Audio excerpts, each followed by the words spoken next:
Welcome back to LJG Sports. Today, we're going to talk about. No.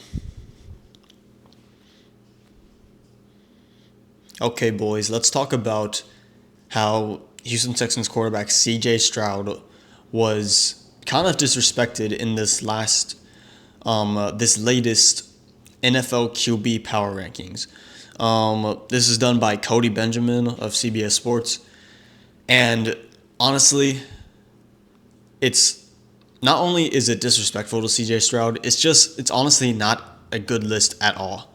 Like, I personally don't agree with this list. So we're gonna go over why CJ was snubbed in this and why this list overall is not good. So you can look it up for yourself on CBS Sports. It's just QB power rankings after the draft by Cody Benjamin. It's a fairly recent power rankings made. So at number one, it has Jaden Daniels. And this is my first point of contention where I get it. Like next year, he very well could be the number one quarterback in the league. But how can you put him number one when he just wasn't the best QB last year? I know you're making that guess. You're betting on the fact that he's going to make that jump.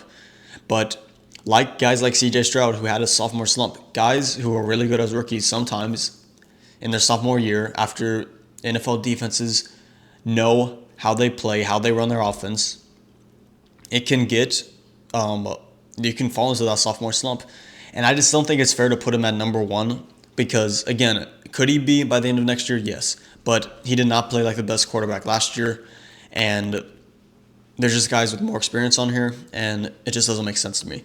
So Jaden Daniels at number one. Jalen Hurts at number two. I feel like that's kind of high too. He's good, and he's on a very good team. Is he the number two quarterback in the league? No, not for me. Joe Burrow at number three. And this is where I kind of agree with his placement. I don't agree with the people that he's behind, for sure. But I think he's around this range. I think he's top five. So Joe Burrow at number three. You have Lamar Jackson at number four, Josh Allen at number five. So I get it, like, why they would be here. But at the same time, it's like, these are the two. This is the runner-up and the MVP last year. And they're going to be behind three guys. It just doesn't make sense to me. I think Lamar and Josh should be 1 and 2. I think Joe should be number 3. And then you can have that conversation with these other guys, like Jalen Hurts, Jaden Daniels, and who's number 6, Patrick Mahomes, who has not been nearly as good, and he's been kind of declining, you could say, the past couple of seasons. I think this year will be big after that embarrassing Super Bowl loss. See how he bounced back. See how the team bounces back. I think more importantly, for the Chiefs and Patrick Mahomes, how does Mahomes bounce back?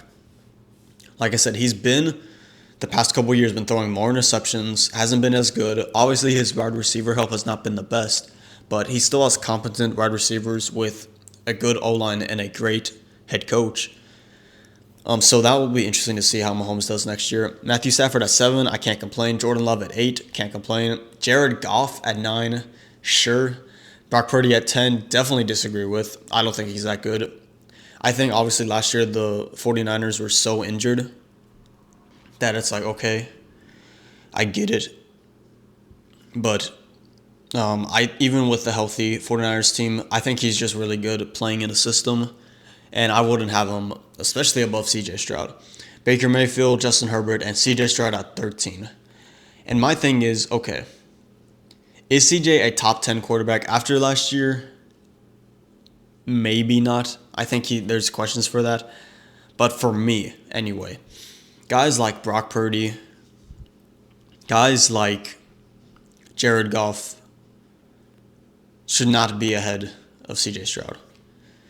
I think CJ is borderline top 10.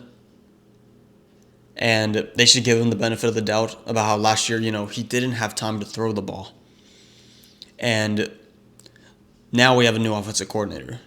So I think people should, just like they're betting and banking on the fact that Jaden Daniels will take that leap, you should have faith that CJ Stroud will get back to his rookie year self if the O-line can hold up.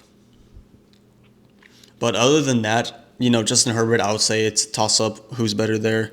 Jared Goff, same thing. Jordan Love, I would say, is around there. Matthew Stafford, I don't know with his age if he's for sure top 10. I think he'd be one of those guys who was flirting with top 10, outside top 10. So, yeah.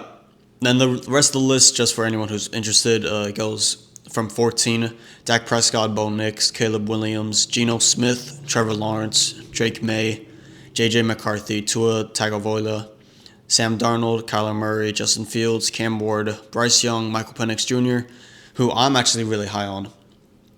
I think he will be really good next year, but that's a whole nother story. Russell Wilson, Joe Flacco, Anthony Richardson, Mason Rudolph, and Tyler Show of the New Orleans Saints.